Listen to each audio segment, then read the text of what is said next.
So before we proceed sa composite and non-composite for 3D or for the volume, let's discuss muna ano yung theorems of Pappus-Boldino's. So this one here is just an application of the centroid na diniscuss natin so far. No? So ano bang meron dito sa theorems of Pappus-Boldino's? So before we proceed sa theorems, i-define muna natin yung dalawang words dito or dalawang terms dito. We have a surface of revolution and body of revolution. Sabi dito, a surface of revolution is a surface that can be generated by rotating a plane curve about a fixed axis. No? So ano daw yung surface of revolution? So for example, ito yung axis natin.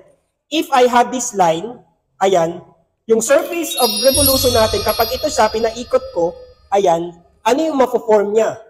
Di ba we have a cylinder? No? Cylinder. So yung surface na mapo-form by rotating this line here is what we term as surface of revolution. Okay? How about body of revolution? For example, ito, bond paper, no? We have an area. Iparotate ko to. Ano yung mapo-form niya? Paparotate ko to. Ano yung mapo-form niya? A solid cylinder. Kanina, cylinder lang, surface lang ng cylinder. Pero ito, volume ng cylinder. No? So we have a surface of revolution, which is ano yung makukuha? Surface area. And body of revolution, ano yung makukuha? Volume. No? So body of revolution makukuha siya by rotating an area. No? How about kung ang area ko is triangle? Kung ang area ko is triangle, ipaparotate ko, ano yung makukuha kong volume? Ha? It's a cone. No? So ayan lang. So surface of revolution and body of revolution. Now, we have Pappus-Boldino's. Ano ba yung sabi dito? So, si Pappus of Alexandria, that is a Greek mathematician, is meron siyang observation. No? Ang iyang observation na yun is pinarder discuss ni yung partner niya na si Goldin. No? Goldin. That is Luke Goldin, manata yun. So, Luke Goldin is a Swiss mathematician. Ito siya is si Greek mathematician, si Pappus. So, yung observation ni Pappus, pinarder discuss ni Goldin, ano yung na-observe nila? So, meron silang dalawang na-observe. We have theory 1 and then theory 2. Ano yung sabi dito sa theory 1? Theorem 1, sabi niya that the area of the surface of revolution is equal to the length of the generating curve times the distance traveled by the centroid of the curve while the surface is being generated. No? Nindot kayo na theorem. Ano ba yung sabi dito? Sabi dito that, for example, a cone, no? We have, ito, yung shape ng cone natin. Ayan. Sabi dito sa Pappus-Boldino's that if you want to get the surface area ng cone natin, yung gagawin mo lang is i-multiply mo yung length ng generating curve. So yung generating curve natin sa cone is just a straight line, no? Kung alam mo yung length nito, i-multiply mo sa distance na matravel ng centroid, kung iparotate mo siya by 360 degrees, ayan, yung makukuha mo is the surface area. No? For example, ito yung line natin. Ito yung axis natin, no? Yung line natin is just a straight line. No? Nasaan yung centroid ng isang line? Nandito. No? So yung length na to, multiplied by the distance traveled by the centroid when we rotate it or revolve it around, ayan, by 360, yan na, automatic yung surface area. No? Nindot kayo, no? Grabe ra ka-simple. So kung ikaw, nakalimutan mo, ano kaya yung surface area ng cone? No? Sa board exam, sa mathematics, daghan kayo ng mga areas yung yung i-memorize mo. Kapag makalimutan mo, think about Pappus-Boldino's. No? Kung kukunin yung surface area, ano yung formula? Length of this line times the distance traveled by the centroid. No? So ito yung distance traveled by the centroid. We have 2 pi y bar lang. And then yung length ng generating curve. So ayan lang. Now, if you want to get the volume, ano yung gagawin? So that is theorem 2. Ano yung sabi sa theorem 2? So sa theorem 2, paano natin ma-generate yung cone natin? So yung triangle natin, iparotate lang natin. So ano yung generating area natin? Generating area natin is just a triangle. Tama? Now, yung centroid niya is located somewhere dito, 1/3. No? Ayan, 1/3. So, ano yung sabi sa theorem 2? The volume of the body of revolution is equal to the generating area times the distance traveled by the centroid. No? So, kung ito yung centroid natin, ay ito yung area natin, i-multiply lang natin sa distance traveled by the centroid. That is just 2 pi y bar. No? So, kung makalimutan mo, ano yung volume ng cone? Ano yung gagawin mo? I-multiply mo lang ng area ng triangle, multiplied by the distance traveled by the centroid. Ano yung distance traveled by the centroid? That is just 2 pi y bar. No? So, yung y bar na nakuha mo, i-multiply mo lang ng 2 pi. Okay? So, ayan lang. Klaro? So, nindot kayo na ko ano? Nindot kayo na observation yun. No? Sa ato before, mag-memorize pa ta. But if kung makalimutan natin yung ano yung volume ng cone, ano yung volume ng sphere, maalala mo lang yung theorem ni Pappus-Boldino's. It's easy to generate. Ito lang yung formula. No? Ayan lang. So, let's try to apply. Now, kung titingnan mo dito, sabi dito, determine the area of the surface of revolution shown that is obtained by rotating a quarter circular arc about a vertical axis. No? Sa mga board exam, nakapod mga ingani. No? Paano mo i-calculate daw if we have a quarter circle, yung surface of revolution natin is generated by rotating a quarter circle. So, ito yung shape natin. So, paano natin makukuha yung surface of revolution niya? Ano ulit yung formula? Sabi ni Pappus-Boldino's, yung formula daw para makuha yung surface of revolution is just the distance traveled by the centroid, which is 2 pi y bar, times the length of the generating curve, which is L. No? So, ano yung y bar natin? So, from our table, we know that sa quarter circle, kailangan natin ito ma-memorize, no? Sa quarter circle natin, yung centroid is located 2 pi r. No? 2 pi over r. So, ito, 2 pi over r. Dito din, we have, medyo na-stretch lang sa figure, no? Pero, this is also 2r over pi. Ito din, 2r over pi natin. No? Now, saan natin pinaparotate yung curve natin? Along sa y-axis, no? So, its centroid is this one. This is our x bar. So, instead of using y bar here, papalitan natin to siya ng x bar, no? Now, how about ano naman yung length nito? Ano yung length nito? Paano isolve yung circumference ng circle? We have circumference ng circle. Di ba ito, 1/4 lang ng circumference ng circle, no? So, yung L natin dito is just 1/4 lang ng circumference ng circle. So, ano yung circumference ng circle? We have 2 pi r. So, palitan natin to ng 2 pi r. And then dito naman, we have 2 pi times, ano yung x bar natin? Ano yung x bar? We have 2r minus 2r pi, no? So, we have, ano ko na lang ni, 2r minus 2r over pi times 2 pi. This is our A. So, ayan lang, no? So, ito siya, 2 times 2, we have 4. So, pwede natin ma-cancel to, no? Maka-cancel na to. So, we have here, pi times pi, we have 2 pi squared times r, no? Times r minus r over pi. Okay, factor out na lang natin yung r. No? This becomes r squared, then ito 1 over 1. Or masimplify pa daw. Sige, simplify natin to. We have this one here as over pi, no? We have pi minus 1. So, cancel, cancel. We have here 2 pi r squared pi minus 1. So, ayan lang. No?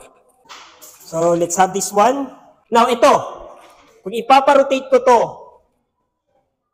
around this axis, ano yung ma-form? Ma-imagine nyo naman kung ano yung ma-form, no? Somewhat hollow yung sa gitna, no? Kasi because of this space here, no? So, kung anong tawag doon? Ipapa-revolve ko to around this axis, yung ma-form niya is parang cylinder na may cavity dito, no? So, ito siya is ginagamit as pulley. No? From the figure, ito, sabi dito, the outside diameter of a pulley is 0.8. Saan yung 0.8? So ito, no? Dito, outside diameter, 0.8. And the cross-section of its rim is as shown. Knowing that the pulley is made of steel and that the density of steel is, ito, given yung density, Determine the mass and the weight of the rim. No? Ano ulit yung density? Density is just, okay, mass over volume. Now, ano naman yung weight? Weight is just mg. No? So, ayan lang. Magagamit natin yan ng mga formulas mamaya. So, ano yung gagawin natin dito? So, from that figure, the same pa rin yung gagawin natin. No? Gagawa tayo ng table. No? So, yung figure na yan is composed of isang malaking rectangle na pinarevolve minus maliit na rectangle na pinarevolve din natin. No? So, parang the same na yung ginawa natin kanina. But in this case, in-apply natin yung Pappus Guldinos. No? So, ayan lang. So, for our first rectangle na malaki, tabulate lang natin dito, 1, and then yung maliit, we have 2.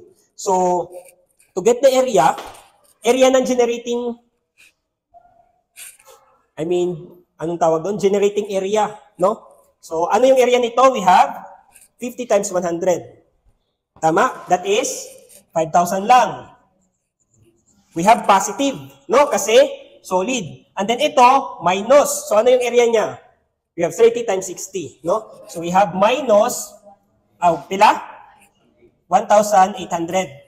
So, ayan lang. How about y bar? Y bar is its distance from the centroid papunta dito sa x-axis, no? Kasi yan yung generating curve natin, no? We have generating curve, centroid lagi, no? This is its y bar, and then ito, yung y bar niya. So, paano natin ito makuha? We have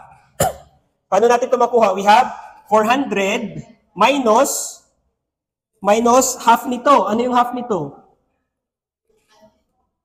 20 plus 30 is 50. So, half niyan is 25. So, 400 minus 25. So, we have here 400 minus 25. How about next? So, we have 400 minus 20 minus 15. No, 15. So, we have 400 minus 20 minus 15. So, ayan. So, ano naman yung distance travel? Ito, distance travel. We have i-multiply lang natin by 2 pi, no? So, we have here 2 pi times this one here, 400 minus 25. And then dito, we have 2 pi times 400 minus 35. So, ayan lang. So, paano makuha natin yung volume? Yung volume is just 2 pi y bar times the area, no? So, i-multiply lang natin to. Ito times ito. Okay? So, that is equal to 11.78 times 10 to the 6. And then, ito naman, we have negative 4.13 times 10 to the 6. So, the total volume here is just equal to the sum of this one. So, this minus this, that is equal to 7.65 times 10 to the 5 na adari.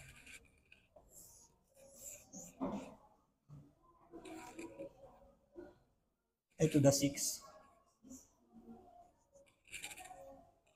So, ayan lang, no? We applied Pappus Guldinos sa pag-tabulate natin dito. Okay? Again, di pa tayo tapos pala.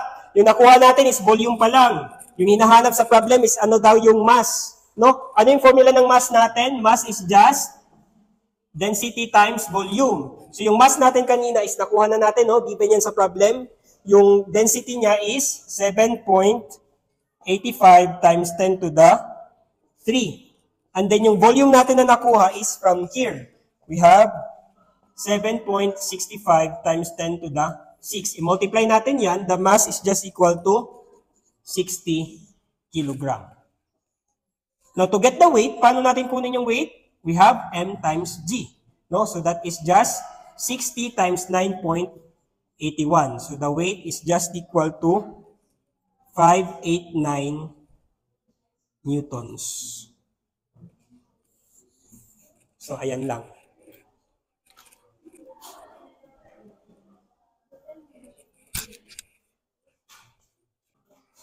Yung ano pala, yung sagot niya dito is naka-mm, no? Ito, naka-mm. So we have here mm cube. Mm cube. Ayan. So ito siya is, yung density natin kanina, ano yung given? This is kilogram per meter cube. Ito is naka mm cube. So ano pa natin to? So i-multiply pa natin yan, no? So 1,000 mm is just 1 meter. So i-cube din natin to, no? So this is 9 ka 0, no? So 9 ka 0. So we have 6 minus 9, we have to the power of negative 3 to siya, no? Para ma-meters, no? In order for this to be meters. So ito siya, naka-meters na. Ito siya is naka-kilogram per meter. So meter cube, we have kilogram per meter cube. Cancel, we have kilogram. Okay? Sige, proceed tayo. Last 2 examples. Pero pa so far, walang questions. Smile lang. Sige. We have this here. Sample problem 5.9. Using the theorems of Pappus-Guldinus, determine the centroid of the semicircular area. Centroid, no? So instead na yung surface area yung kukunin natin, yung gusto niyang kunin dito is centroid. Using Pappus-Guldinus daw. And the letter B, the centroid of a semicircular arc. So dalawa yung figure natin dito. We have a semicircular area and then a semicircular arc. Then yung gagamitin daw natin na formula is Pappus-Guldinus. No? So sa Pappus-Guldinus, ano yung formula ng area natin? So ito, ano yung ma-generate natin dito kung iparotate ito? Volume, di ba? Volume. So we have volume. Ano yung formula ng Pappus-Guldinus na volume? We have 2 pi y bar times the generating area. Now, ano yung volume ng sphere natin? Kung maalala nyo sa geometry natin, 4 over 3, no? 4 over 3 pi r cube, no? We have 4 over 3 pi r cube. Inaman day, Dari. Oh, tama. 4 over 3 pi r cube. And then that is equal to 2 pi times, ano naman yung y bar? Ito yung y bar natin. No? Ano yung y bar natin from the table? Yan yung hinahanap pala, no?